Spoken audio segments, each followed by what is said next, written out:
I'm Sean DeLaney, and you're listening to What Got You There. What Got You There is a must-follow for entrepreneurs, creatives, high achievers, and change makers. Each week, I sit down with some of the world's most influential people and focus on the journey behind their success. We uncover the strategy, tactics, and routines that help them get there. Now it's your journey, so it's time to learn what's going to get you there. What got you there with Sean DeLaney? What got you there with Sean DeLaney? What got you there with Sean DeLaney? What got you there with what got you? In this movement data, a lot of our relationships are built on us collecting data and seeing something in the data that's really compelling, whether it's a superpower or it's an injury risk, and then sharing that with the athlete, and the athlete saying, that makes sense because my left knee has been hurting, because I always get beat when I'm going to my right, because, my second jump is really bad. That makes a lot of sense to me. What we're saying resonates with them. And when that happens, then you build a relationship really quickly. That creates trust right away. And then they want to know what's the answer. What do we do with that? How are we going to make that thing better? Dr. Marcus Elliott is a Harvard-trained physician specializing in performance enhancement and the development of elite athletes. As founder and director of P3, he is dedicated to applying cutting-edge science for optimal athletic achievement.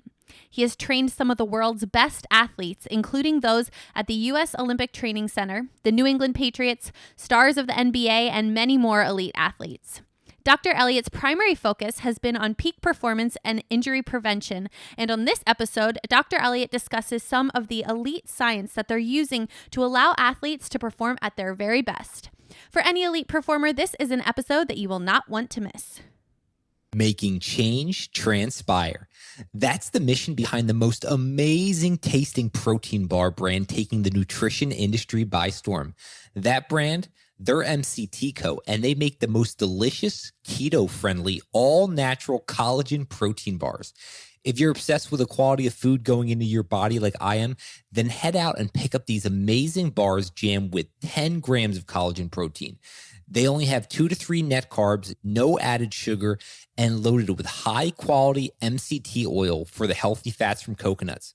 Whether you're busy running the kids around from activity to activity, a professional athlete, or just someone looking for a great-tasting convenience snack, do yourself a favor, head to mctco.com and use code WGYT for 20% off your order. Dr. Elliott, welcome to What Got You There. How are you doing today? Sean, thanks for having me. And, like everybody else, we're kind of feeling our way through the pandemic times. So I'm not going to say I'm perfect, but I'm going to say I'm pretty good.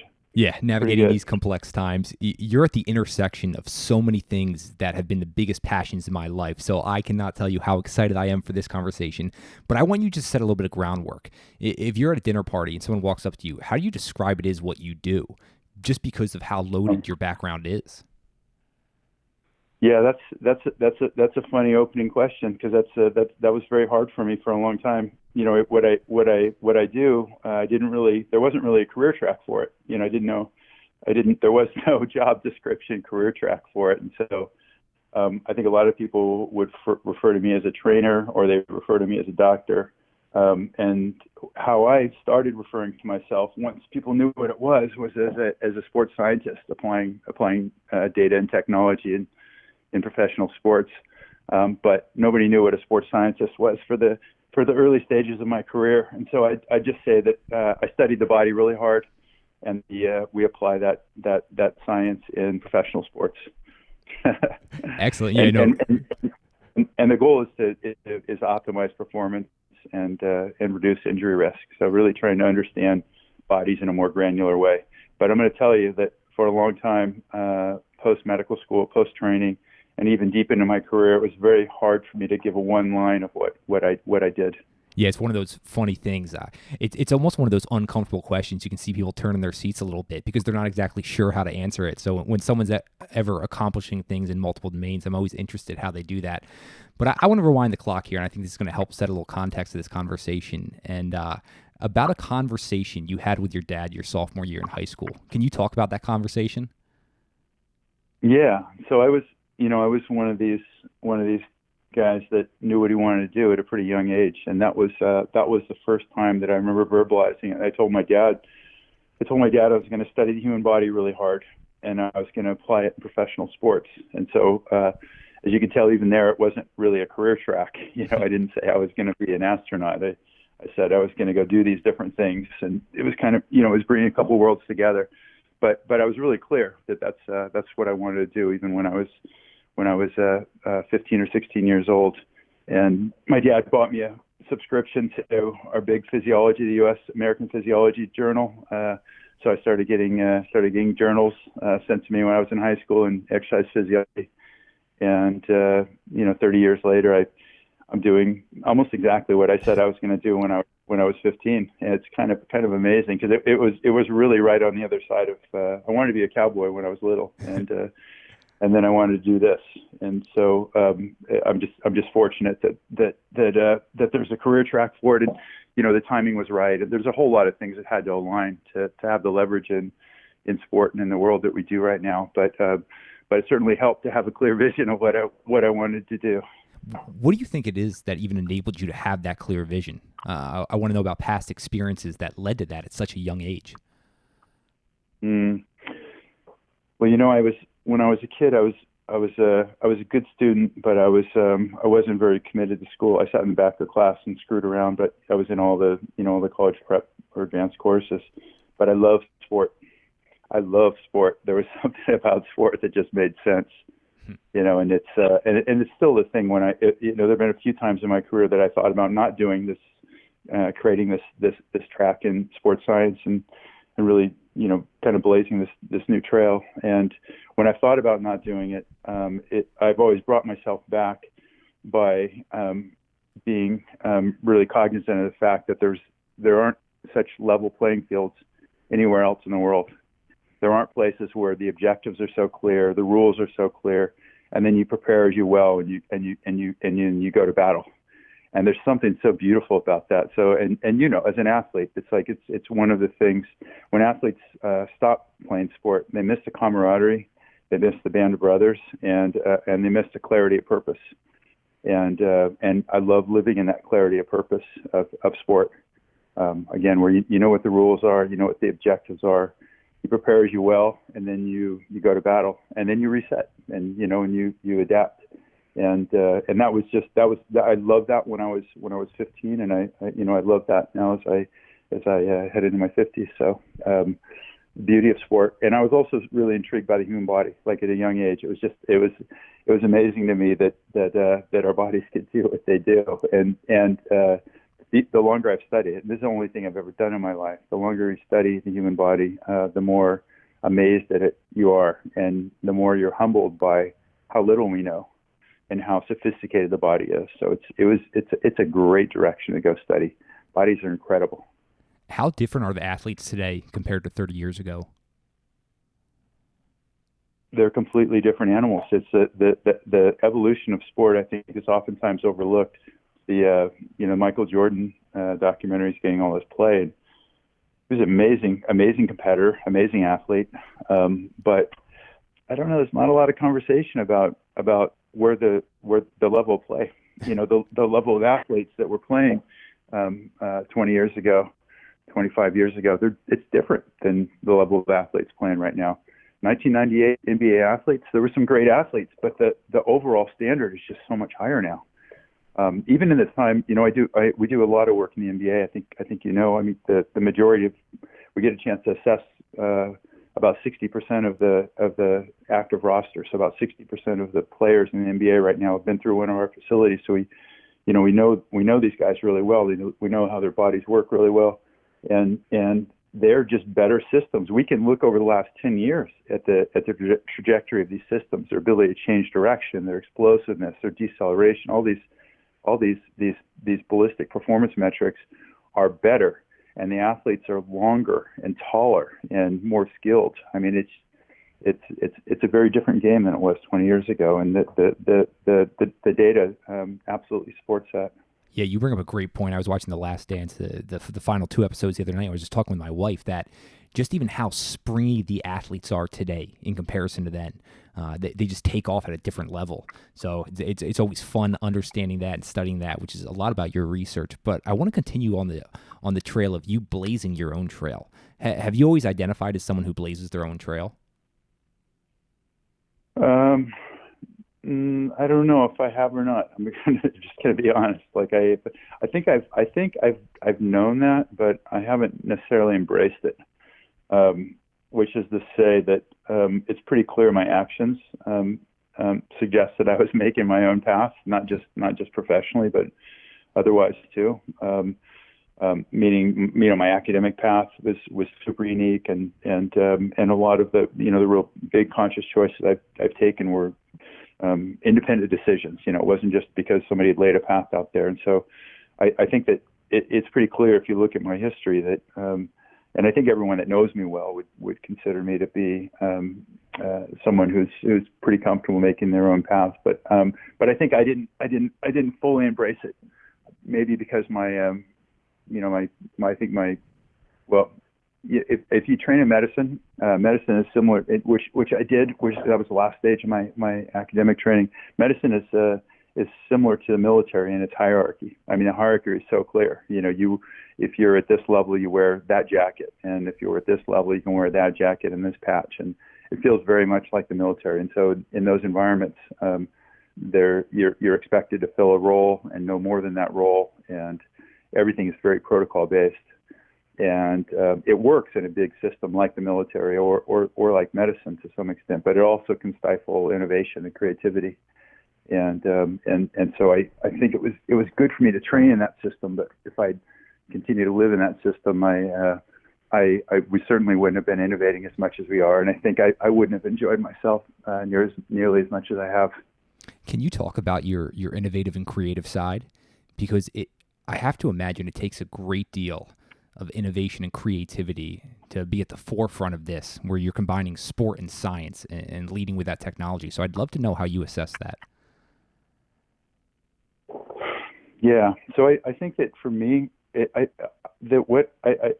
think quite a few people that have contributed to almost any field, quite a few of them will tell you that it was just really clear that they could see something. It was really clear, and in this space, it was crystal clear to me. When I was training in undergraduate, which was just a little bit outside of me playing sports really hard. I would also say that just to throw it in, like for me, a real emotional anchor for taking this path was that I love sports. I was on a pure sports track.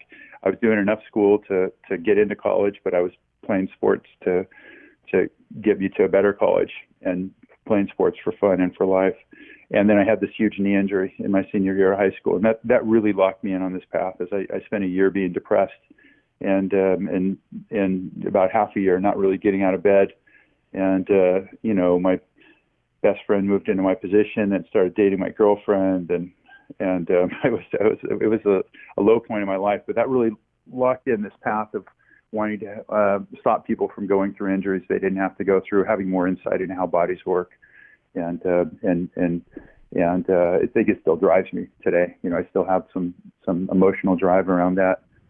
So on the innovation side, I honestly, the path I took, it didn't feel very innovative. It felt like it was just an obvious thing to do.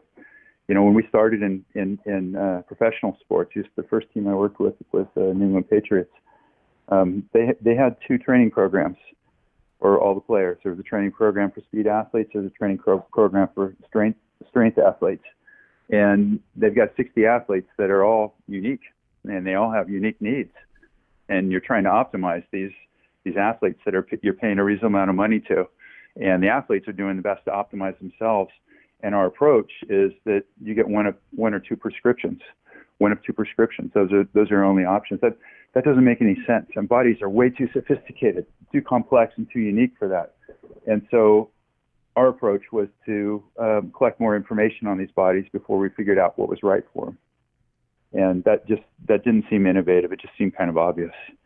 And so, like I said, it didn't feel like it was a breakthrough thought. It's just that once we started doing it, you realize how different it is than what was there before. How different was it in those early days with the Patriots compared to what you're doing now? So with the Patriots, so first off, the approach is still the same. The approach is, what do we need to know about your body before we decide what we're going to do to it to make it work better? So instead of just us telling you, Sean, you show up at a preseason or you show up at our facility, and instead of us having a workout ready for you, a training program, and having some idea of what you need to be as a professional lacrosse player, we need to collect information on your body. We need to know how your body works, where it sits in all these important parameters, how your physical systems are put together, and in our world, especially how it moves.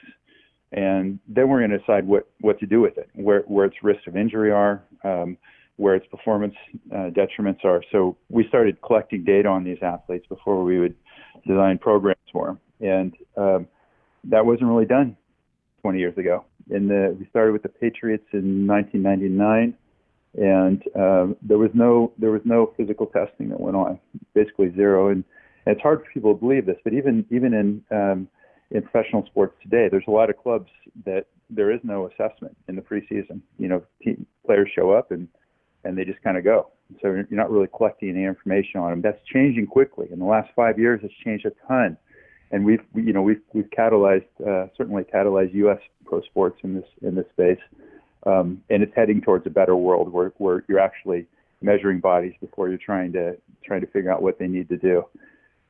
So that was very different. And the problem with bringing in something that's really different is that it's threatening, and it's especially threatening if you're dealing with people whose other options career-wise are a lot worse than the ones that they're in right now. And so I really underestimated the resistance that bringing in what I would think of as a much more precise, more technology and data-driven approach would meet. Like in every sport, there was pretty significant resistance. With the Patriots, the program was being driven by their owner, who's still their owner, Robert Kraft. And when the boss wants something done, then it gets done pretty well. And so I think that if the strength coach was honest about it, if the sprint coaches, maybe the physical therapist, if they're all honest about it, they weren't very excited about being part of this prevention program that I brought to the Patriots, that they were having to jump through a lot of hoops and being told to do things that they'd never done before and being asked to deal with data they weren't used to dealing with. But it worked out amazing. We went from having a bunch of injuries to not having many injuries, and all those guys were pretty great to work with in the end, because of the success of the program, because it's being driven by the owner. The stuff we were doing then, which was looking at muscle strength, looking for muscle imbalances, measuring sprint mechanics, and essentially assigning risk to athletes in the early off season, and then trying to correct those risks. The things we were doing then, it was like kindergarten compared to the stuff we're doing now. The stuff we're doing now is so much more sophisticated. The data is so much more granular, and our data sets are giant in professional sports now. And so we can, with respect to almost any injury in professional sports, I can tell you the type of athletes that are predisposed to it, how significant those relationships are. Meaning, if you do these things, are you at really high risk or are you at slightly increased risk? We're really starting to get some clear vision on this, how granular data and especially movement data is related to risk and also advantages in sport. And it's an amazing view right now. Can you talk about some of those granular details when an athlete comes into the P3 facility? How are you assessing them? What are you guys looking at? Yeah, and I would also say this for, I don't know how many of your listeners are professional athletes or in pro sports. There's probably a chunk of them, but not the majority of them. And so for people that aren't in professional sports, just realize that you all have bodies too, and all these principles that we're uncovering with these athletes that are paid a lot of money to go do what they do will apply to non-professional athletes, will apply to civilians. So these are a lot of the body's processes and physical systems are conserved. And so whether we're talking about an NBA player, we're talking about a Premier League soccer player, or we're talking about a mailman, a lot of these insights are going to hold across all those different activities. So when an athlete comes to P3 right now, and we also set up remote labs, like we test all the players at the NBA Combine in a partnership with the league, and we've done this with the German national team in soccer, and we started doing more and more of those activations where we can bring this data inside the four walls of an organization instead of them coming to us. But when we assess an athlete, we'll collect some traditional data, which is just looking at joint mobility, some static measures, but the things that are creating the biggest value are almost all related to how the body moves. And so if you're an NBA athlete, we're going to have you jump, cut, slide, change direction in different planes, and you're going to be doing those hard. You're going to be trying to drive your body pretty hard in a performance environment. But we're not that interested in the performance side of it. We're much more interested in how your body executes those movements. There's so many different ways that an athlete can jump to 36 inches. And some of those systems are built to last, and some of them are not built to last. And some of those systems that an athlete's using to jump 36 inches can be applied in lots of game time environments, and other ones almost never happen in game time environments. And some of them are loading the knees more, some are loading the hips more, and so on. And so how the body moves. And if I was going to impress one thing on you, Sean, and your listeners, it's this: how the body moves has huge implications for the good and bad things that happen to your body. How your body executes movements from sitting in a chair to landing from a jump has huge implications on where you're going to wear out body parts, your risk of traumatic injury to those body parts, and also certainly elite sport performance implications. So this granular movement data allows us, in oftentimes in really astonishing ways, to predict the future for these athletes. You're talking about movement. I read a Wall Street Journal article that you were brought up in. It was talking about James Harden. And I think this will set some really good context into what you've discovered about these athletes. And we can talk specifically about James because I think there's some misconceptions out there about the averages and above average performance and what are all the factors leading up to that. Do you know what I'm talking about with this journal article? Yeah, well, I know I remember the article, and I certainly know James and his system super well. So when we assess James Harden, and there's these moments happen all the time in our place right now. Nobody's ever had these big movement data sets. Nobody's studied movement with this type of granularity. These especially in elite athletes, but even in civilians. Nobody has built these giant data sets of movement, and so the amazing thing is we can ask questions about movement in ways that we've never been able to ask questions, and they're telling amazing stories. So with respect to James, James is obviously he's a very nice basketball player. He's a top 3 player, and in some recent years the top player in the league, and yet James doesn't run that fast and he doesn't jump that high. And so when James comes out to get assessed by us, he's had his vertical jump measured a gazillion times, and he knows he doesn't run that fast. And I think he's generally he's excited to get assessed. He wants to learn about himself, but he's also a little bit sheepish because he knows he's going to be kind of mediocre at these things. And in fact, he was. He doesn't jump that high, doesn't accelerate that well. But when we look at all this data on him, we look out over the sea of average. Everything is around 50 percentile compared to NBA players. But then we see these 100 percentile spikes, 99 percentile spikes. And so he's either average or he's off the charts. And in many cases, 100 percentile, the best we've ever seen. And it turns out that all those spikes in James's data, they're all related to his braking, how well he brakes. He's not the best at starting, but he's the best at stopping. So he doesn't blow by people with his acceleration, but he stops by them. And this isn't a performance metric that people have traditionally looked at. Listen, in your sport, Sean, that's going to be a really important metric. I mean, just like in soccer, stopping, or in basketball, stopping creates space. If you stop better than someone, you create space, and that allows you to create in some peace and time. And that's what James does. He stops better than anybody we've ever assessed in the NBA. And by stopping better than them, he's able to build an offensive game that's probably unparalleled in today's basketball arena.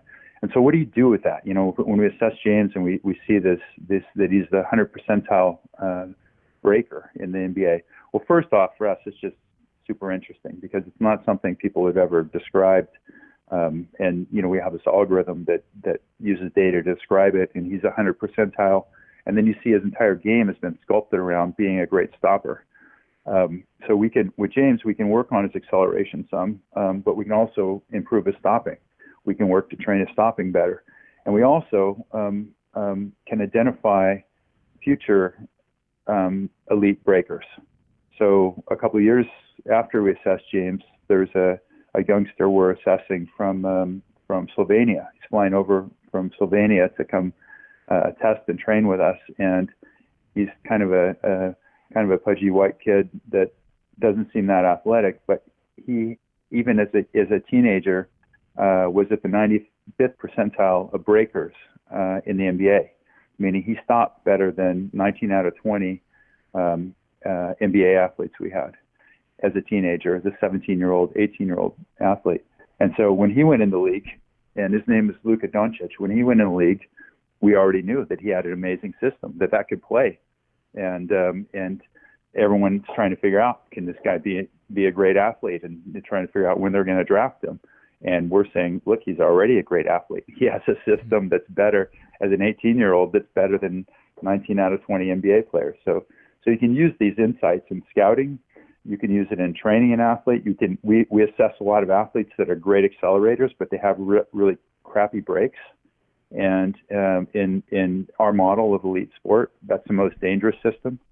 One that can go really fast but doesn't stop very well. So then you build braking systems. And interestingly, I should throw this in too, Sean. Hopefully it's not getting too granular, but it turns out that this braking system is a really trainable system. The acceleration systems are harder to influence. Like, it's rare that we get an NBA player and make them jump 3 or 4 inches higher. That's just really rare. I know everybody says it, but it's really hard to do. It just is. Reality is, it's very hard to do. But these braking systems can be affected in big ways. And so instead of just trying to make your athlete jump higher, which isn't going to be very effective, if you understand the systems that drive braking and how to train those systems, then you can develop this other superpower, a James Harden, Luka Doncic style superpower. Yeah, this is absolutely fascinating to me. I could hear you talk about this all day, believe me. So go as deep as you'd like. I'm really intrigued, though, some of those models that are predictive of success, and you were just kind of talking about those systems like James's ability to stop and use his breaks. What are some of those other key metrics that you found the top performers are usually in the upper percentile of?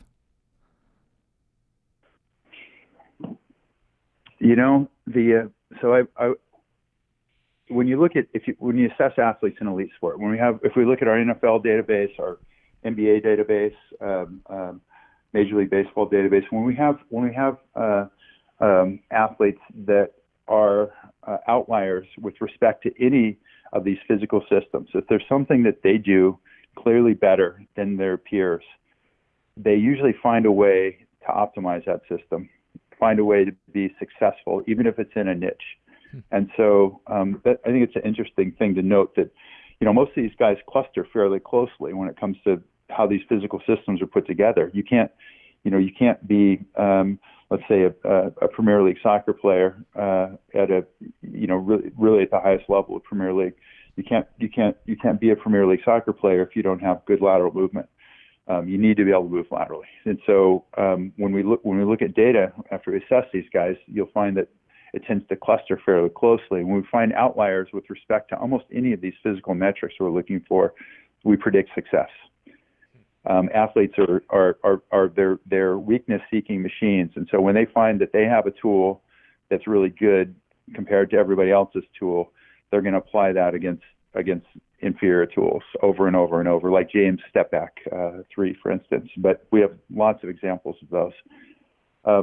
I would say the jumping metrics tend to be overweighted when people see someone who jumps really high, he gets a breakaway jump. Say again, thinking about NBA athletes here, the jumping metrics as well as linear acceleration, like just sprint speed, those things tend to be overweighted. They've been traditionally the things that were held up as representing great athleticism, but there's so many other second order performance metrics, we call them, that are as important or more important than those two, and those are the two that are the most easily seen, and so they tend to be overweighted. So we tend to underweight those things. There've been other analyses. We've done the same thing, but there've been analyses looking at jumping ability and success in the NBA, and there's no correlation. If you look at athletes that we assess at the NBA Combine, how high they jump, there's no correlation between jumping high and having a career in the NBA, a successful career. So I would just say that those type of metrics tend to be overweighted. These elite athletes. Sorry, go ahead. No, go ahead, Sean. No, I was just wondering, you mentioned some of these outliers, and I'm wondering if this is more of a subconscious thing that they, even at a young age, were just at the elite level in that particular niche skill.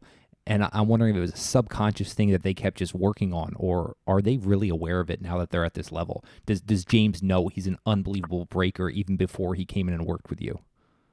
It's a perfect question. So I athletes almost always have some inclination about what their superpower is, and they may think about it more in their competitive environment, and that's that they know that they always beat people going to the right.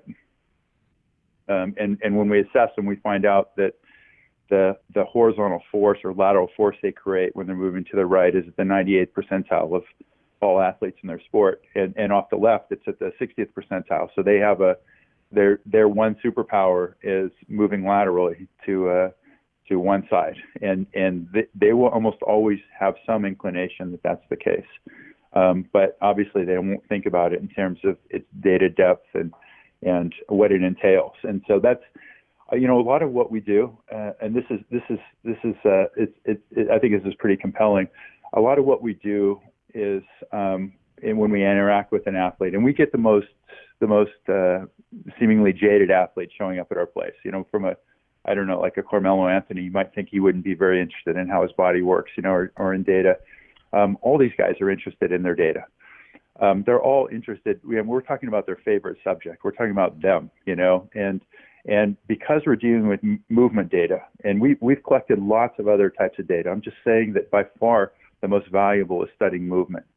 To move is to live, and certainly as an athlete, to move is to live. So in this movement data, a lot of our relationships are built on us collecting data and seeing something in the data that's really compelling, whether it's a superpower or it's an injury risk, and then sharing that with the athlete, and the athlete saying, that makes sense because my left knee has been hurting, because I always get beat when I'm going to my right, because my second jump is really bad. That makes a lot of sense to me. They intuitively, what we're saying resonates with them. And when that happens, then you build a relationship really quickly. That creates trust right away. And then they want to know what's the answer. What do we do with that? How are we going to make that thing better? And so we're fortunate that in dealing with movement currency, how bodies move, we find resonance with the athlete's own intuition almost every time. It's very rare that we say something and the athlete just says, that makes no sense to me.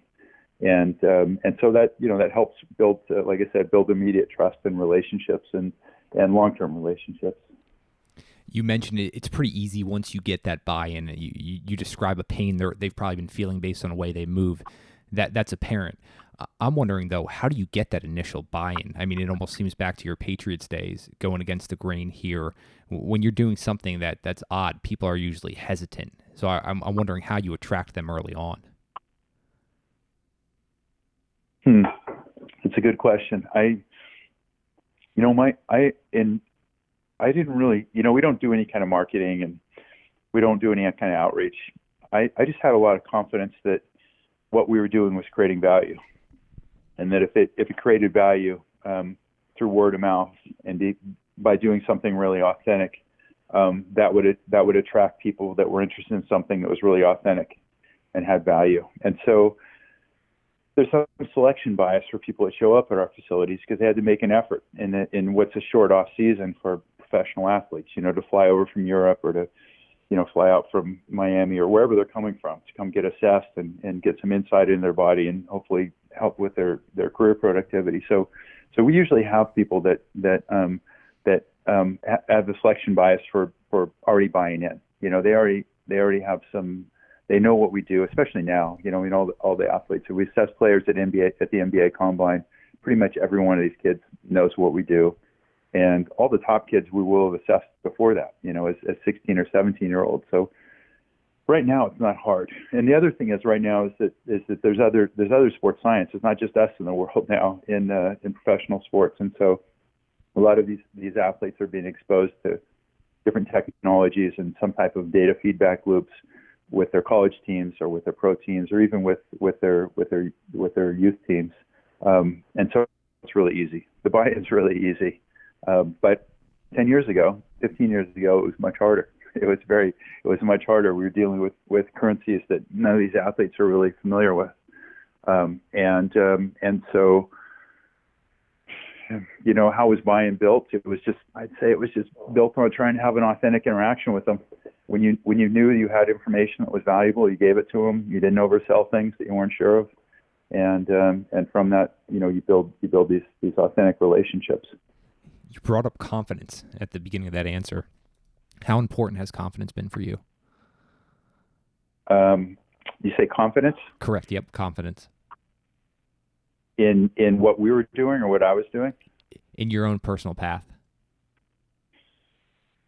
Yeah. So, I was very confident that we were on a path that made sense. Traditionally how we dealt with injuries in elite sport is that you just play your sport, you do what you want to do with your body. It's the same way if you're a civilian, how you deal with this. You do what you want to do, and you keep doing it even when something hurts until you can't do it anymore. And then you go see a physician and they tell you whether they have a solution for you. And what was really clear to me was that these things would be telegraphing themselves before they became injuries, that we could get insight that would be valuable. So I had to have confidence in that, in the value proposition to stake a career in that space, and also to take that message into sport. So I believed in, I believed in the direction we were heading. It was clear that it would have value for athletes, but also value for humans eventually, non-athletes. On a personal level, I really underestimated how many arrows you take when you're the first one charging over the mountain. Like I can tell you, I remember this like it was yesterday. I went out. I was asked to give the keynote at the Major League Baseball winter meetings to all the, and we were doing a lot of work in baseball at the time. And I went out and I presented the stuff on kinematic sequencing, on rotational mechanics, and how you transfer momentum from one segment to the next, and how it goes wrong. It's really a model that explains how a baseball player works. And most everyone there had never heard of this. But worse than that, I felt like I was just giving them a gift, the stuff that we'd worked really hard on, and bringing this information from the world of science and biomechanics to hand to them to carry forward. And I'd look out in the room and people didn't like my message. and that was new for me. I'd been in academics for so long, and I came from a world where, everyone knows that you know biochemistry because you got a 98% on the test, and there's some sort of base truth in that, and so if you know what you're doing, that's good. And then I went into this other world, the real world actually, where people's perception has much more to do with whether or not you make them more or less comfortable, as opposed to whether or not you're right. And so I knew that we were coming with a message that was right and that was valuable, but giving it to, in that case, Major League strength coaches, and seeing that the majority of them didn't want to hear the message. In fact, you just pissed them off. It was new for me. Like I hadn't factored that in. And so what do you do with that? Like I remember going for a run out there in Indianapolis. I went for a run out there in the middle of in the middle of the winter, and was just trying to shake off that experience. And I said, okay, we got to go take over a team. We got to, like, can't run from that. You got to, if you're right, you have to be a beacon, right? And so I think I had to have enough personal confidence and conviction to get up on a soapbox when I knew I was right. And so when we're talking about kinematic sequencing, or talking about why baseball players shouldn't go off and do a lot of long distance running because it just makes them less powerful. I mean, things that I'm absolutely certain of that make no sense to people from the world I come from, this world of science, but are in fact in elite sports still. When I had to, like I said, I felt like I had to get up on a soapbox and if it'd be okay. And I can tell you, like, that my career has been it's amazing, and the most time is right now. I mean, it's right now. We have so much leverage in the world, and all the arrows are kind of pointing in our direction. It's fun right now, and it all makes sense. If someone looks at what we do, they're like, oh, that's smart, and that all makes sense. And of course, that's the right thing to do. But it wasn't always that way. I think that's what I'm saying. It's like I definitely had to take a lot of arrows in sport for coming with this message of science and data and technology, and applying cause-effect models all over in sport. And right now, that's a message everyone is, not just me, but everyone's bringing that message. But 15 years ago, it wasn't received as easily.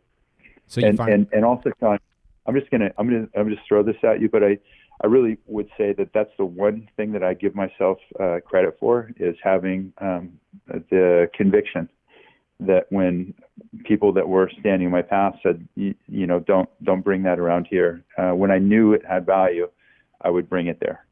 And even in my academic path, I trained at Harvard Medical School, and most people in my academic path thought there was a complete waste of a world-class education to go be an overqualified personal trainer in professional sports, and still I did it, and now they've given me their highest sports medicine award, and brought me back as a visiting professor, and they were saying, come and teach us about this world of sports science that you helped build, because we think it's a big part of sports medicine going forward. So I give myself credit for running through those stop signs when I knew running through them was the right thing to do.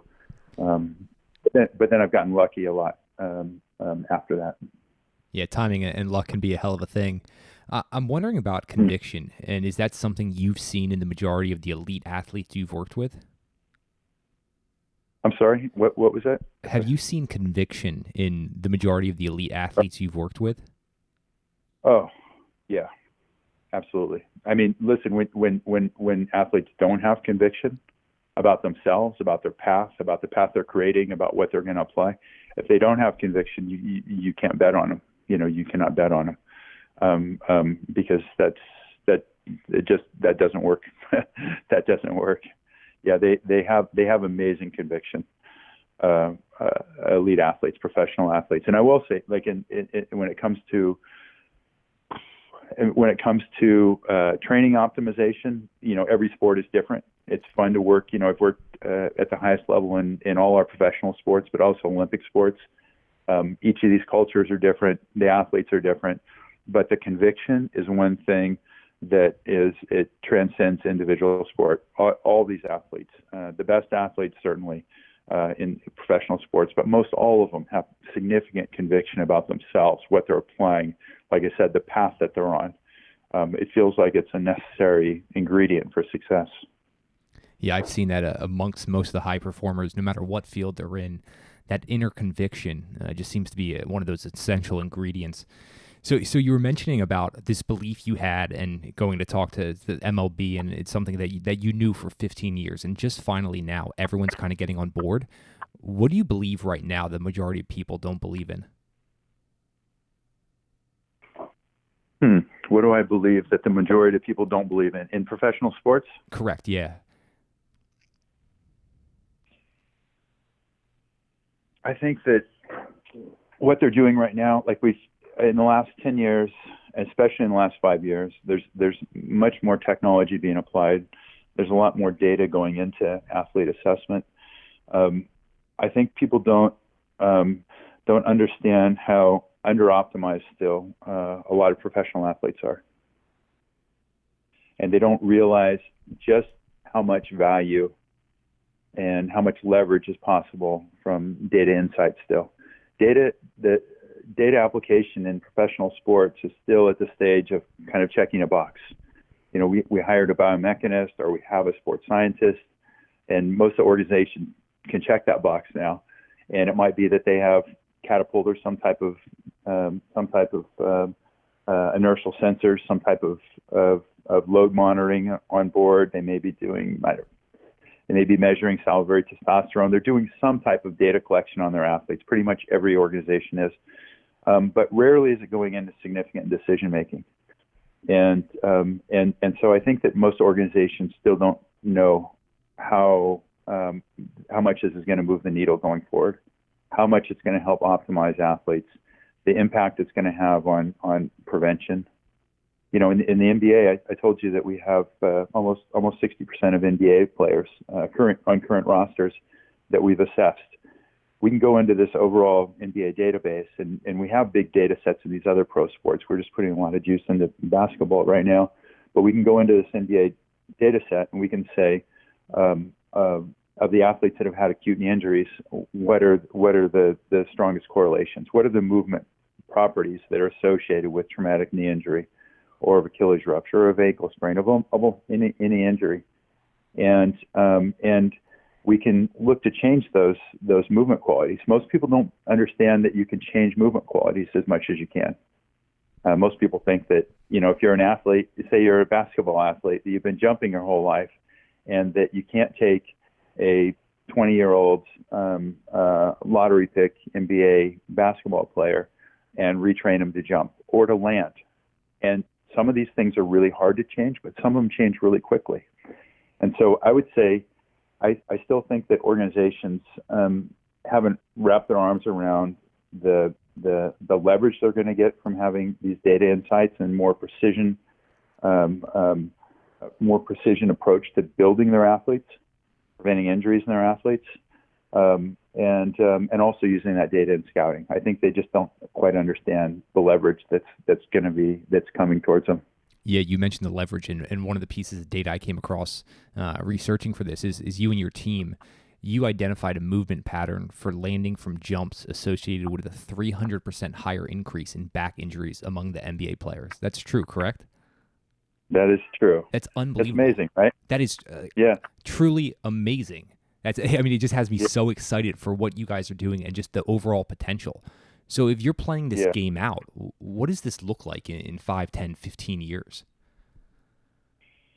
Well, I mean, we are in our heads, we're playing it out. And I think, you know this because I told you when you asked me to join your podcast, we've spent all of our time just putting our heads down, doing the work. You know, we don't have a marketing arm. We haven't been promoting what we're doing. We're just trying to really get it right. And, you know, I feel like we can do almost anything in pro sports right now. And that's exciting. And I feel like we can do that having only played a couple of the cards that are in our hand. I feel like our best cards we haven't played yet. Like all the stuff that we're working on is solving problems the problems of tomorrow. So most people haven't seen our best hands. Like just that last piece on back injuries. You know, if you have a back injury and you're a professional athlete, people still say you need to work on your abdominal strength or your trunk stability or something like that.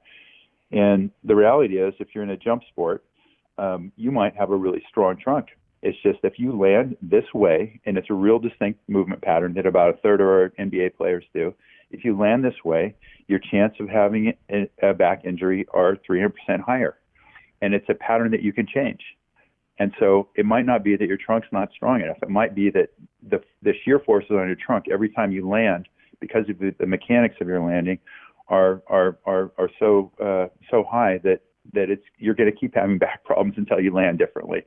And so let's work on your landing mechanics. Like that's just so compelling. And in our world, you know, we just let the data speak for itself. You know, we don't have to make a case and you don't have to take our word for it. We're just trying to figure stuff out. We're just trying to see what the realities, what these ground truths are, and then pass them forward. And so, and I can tell you, in our world, and this is getting at your question, our world is much more. Our future is about facilitating for other people. Right now, athletes come and see us, but the future is that as many groups as makes sense are going to have access to these data correlations, these movement correlations, as it relates to injury, as it relates to scouting, and that currency will help them raise the bar internally and let them do the things they want to as practitioners, but with this other insight and data stream that they don't have right now. And I have a lot of confidence that the value of the proposition is so compelling that'll be kind of unstoppable. I think that it's easy to envision every NBA team having this information within their four walls, as opposed to needing to send teams to us to have us assess them, to give them that information. I'm sorry, needing to send either players or teams to us. They can have access to our cloud-based algorithms and data context inside their own four walls. So that's really our future. We're just trying to figure shit out. We're trying to be Switzerland in this whole thing. We partner with a whole lot of different organizations. Everybody that we work with in pro sports is playing a zero-sum game. They're competing against everybody else in their space, whether they're agents or their teams, or it's the players against the leagues and so on. And we're just trying to make it a better world for all of them.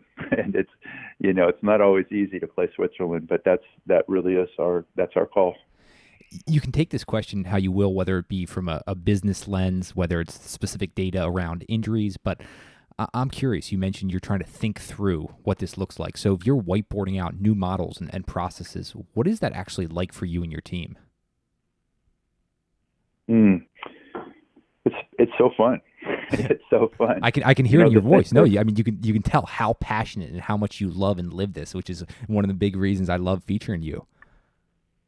Well, you know what? The thing is that the currency we're dealing with is so real, and it's completely unexplored. This movement currency, and it also, we spend all of our time dealing with these high value bodies. These guys that are getting paid $10 or $20 million a year to go play their sports, because it still takes a whole lot of energy. It takes a lot of manpower to deliver these tests and the back end from a data science and analytics perspective to marry these things to consequences so that they have value.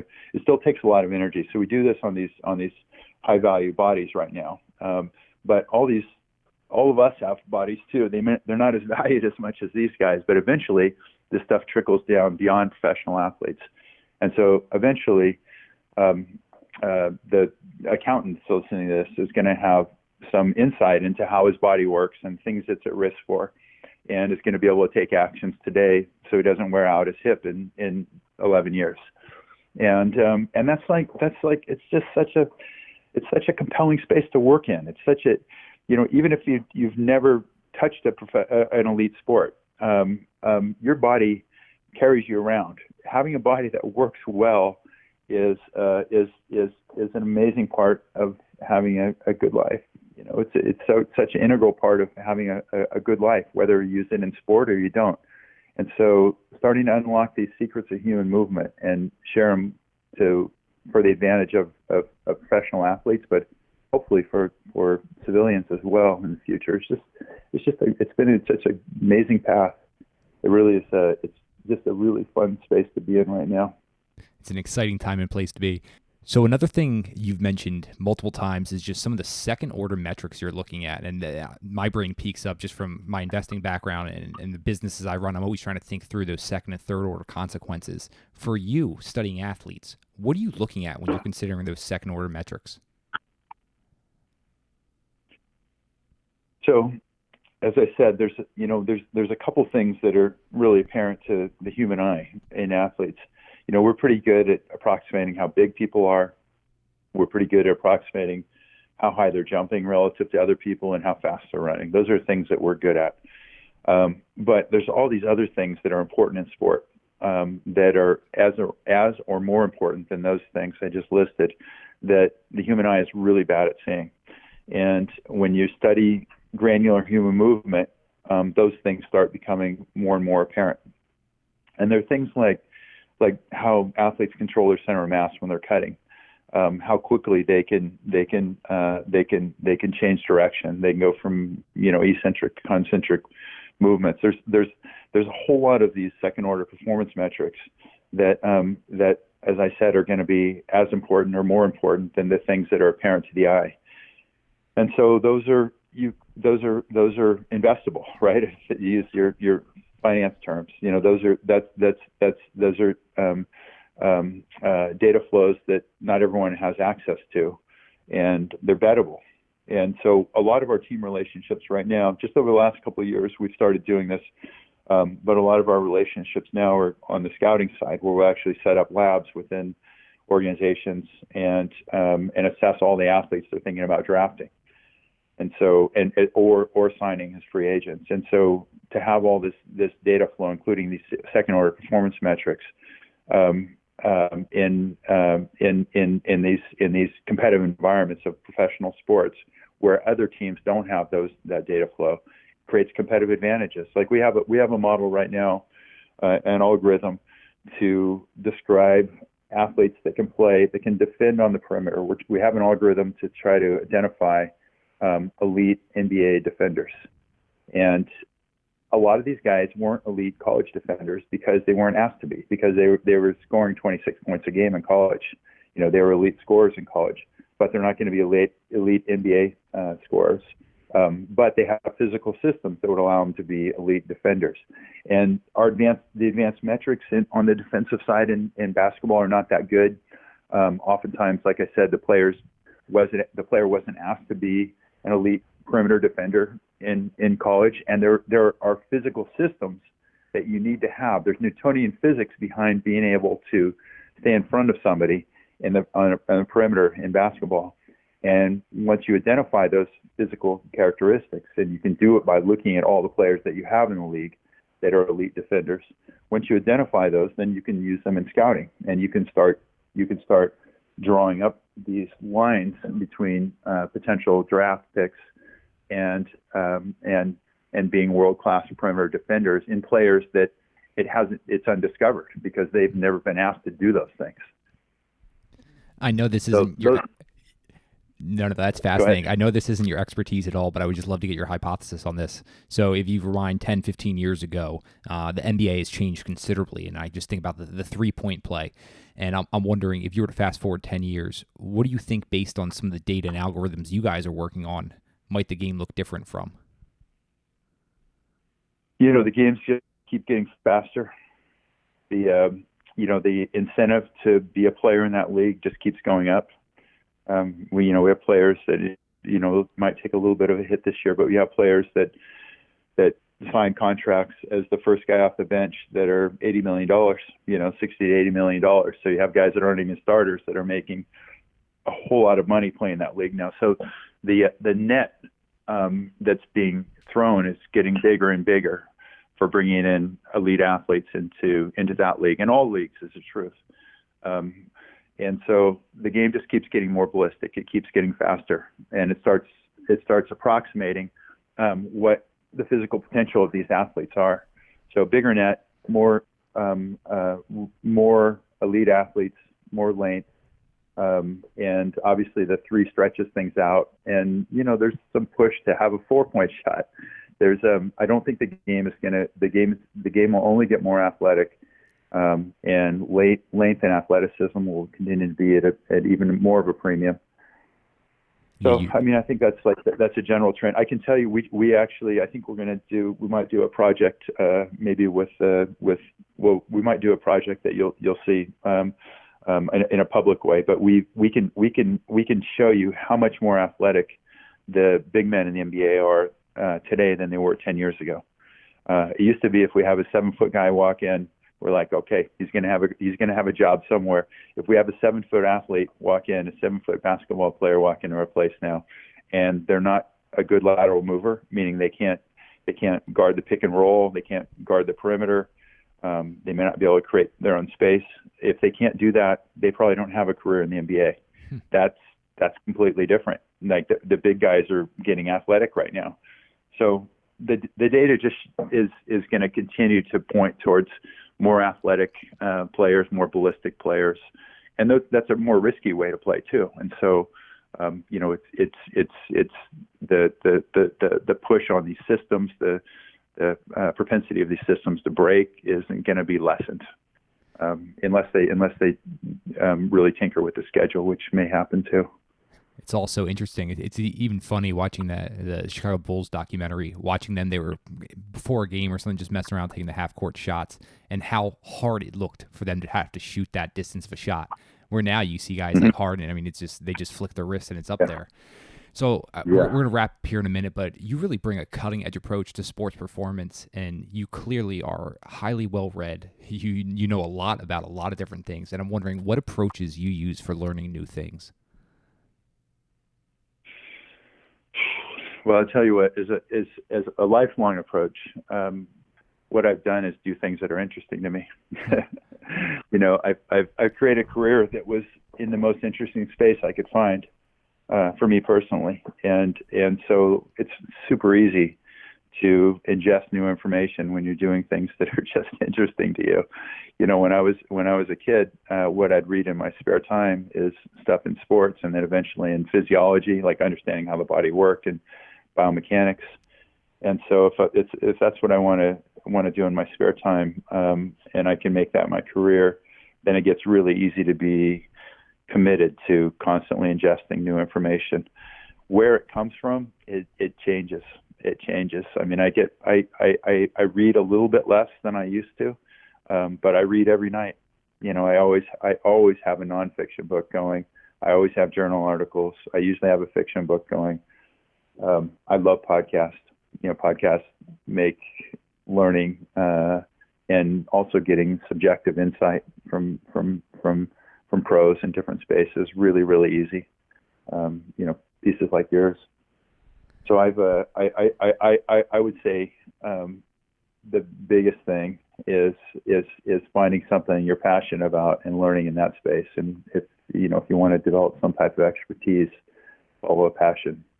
And it sounds really passe or cliche to say it, but most people don't follow a passion. They really don't. And usually people stop telling you to follow a passion sometime around when you have to start making car payments. Yeah. No, you bring up such an unbelievable point. That's such a great piece to wrap up here on. But I do have just two final questions for you. In your eyes, what's the most impressive athletic display you've ever seen? So that could be something done in the weight room. That could be an on-court performance. I would love to know through your eyes what that would be. Oh my goodness, I really don't like singling them out because there's so many. I can tell you that seeing NBA players jump is always really exciting for me. It's really compelling. Seeing guys just defy gravity, and by the way, the fact that it's so visceral, it's like so emotionally compelling. Watching a guy like Zach LaVine, who's an amazing 1-foot jumper, is just amazing jumper. See him coming into our facility and touching 12.8 or so.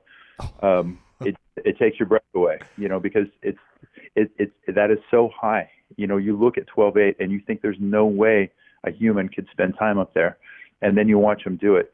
And the fact that you're so mesmerized makes you think that it must be perfect when you see athletes do something like that. And I will tell you that that's actually one of the high leverage points. Is athletes are so good at compensating that if you're collecting this granular data on symmetry, on rotation across long bones, and all these things that create risk, if you're collecting this data, you're not just focused on being mesmerized by the fact that somebody can touch 12.8 or jump really high, because a lot of these athletes can perform really, really well, but do it in a way that's really dangerous usually because of compensation patterns, but sometimes just because that's the way they're put together. So that's a high value intervention to separate what your eyes see from some ground truth of what physics is showing you behind the scenes. I've always thought, Sean, it was really compelling to see very, very big guys move faster than you think big guys should be able to move. The NFL, it's interesting to watch guys run, a 4.40. That's compelling. But to see a guy that's 300 plus pounds, 315 pounds, run a 5-second 40. That's way more impressive. That is a ridiculous amount of momentum. It's so much momentum.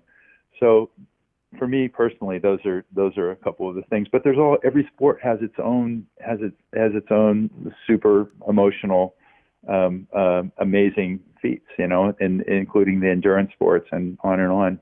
So I don't like to single out one performance or even one type of athleticism as being the most interesting, the most jaw-dropping. Yeah, I knew you'd cringe at the question, but I just love, even though just distilling it down to a couple there. I could dive deep on you talking about this all day, so I really do appreciate that. I'm wondering, I know you guys are not big into media, things of that nature, even though you work with the world's best athletes, but where can I direct the listeners? Where can they stay up to date with what you're doing and everything that P3 has going on? You can get a taste of it from our Instagram feed, P3 Sports Science, and we don't spend a whole lot of energy in the outfacing world, but you can get a pretty good taste of how we look at the physics of sport and how we use this to athletes' advantages. It's just a P3 Sports Science Instagram site. Awesome. Well, we'll have that linked up and everywhere else that listeners can stay connected with you. But Dr. Marcus Elliott, I cannot thank you enough for joining us on What Got You There. Hey, it's my pleasure, Sean. Thanks for the invite, and hopefully we get to do this in person at some point. Maybe we can get you in and test you. Absolutely. And I guarantee we can give you some insight into what's going on in your body, and probably show you some of the things that had happened to it in the past that are in it in terms of how it's moving. I'd love that. In these elite athletes, being able to reset mechanics after they have an injury is a huge thing. Having this really granular perspective on how these athletes move, how much force they create in different, and how much flexion is across joints when they're jumping and cutting, having this real deep view into how these athletes are put together allows you to know exactly how their bodies have changed after they had an injury. And so often what will happen with humans is they have an injury, they recover from that injury, and there's some movement pattern, some compensation that they go into. And that compensation can, in an athlete, be career limiting, and in a non-athlete can lead to much bigger injuries, things that you can't turn the clock back on. And so the future for non-athletes as well as athletes, it's the now for professional athletes, but the future for civilians is that you're going to have some data flow on how your body works, how it moves. You have a bad ankle sprain, or you hit your knee, or you have a small meniscus tear. You have breadcrumbs in the forest that can take you back to how you moved before you were hurt, so you don't develop a compensation pattern that leads to wearing out the cartilage and the medial aspect of your left knee, which is how things work right now. If you have this data around your movement, you could reset your movements to what they were before you had that injury, and that will be groundbreaking. That will prevent a lot of wear and tear, a lot of the that we have as we go through life. Everyone's lucky that you're leading the charge on this. But once again, thank you so much for joining us. It's my pleasure, Sean. Thanks so much for having me, man. You guys made it to the end of another episode of What Got You There. I hope you guys enjoyed it. I really do appreciate you taking the time to listen all the way through. If you found value in this, the best way you can support the show is giving us a review, rating it, sharing it with your friends, and also sharing on social. I can't tell you how much I appreciate it. Looking forward to you guys listening to another episode.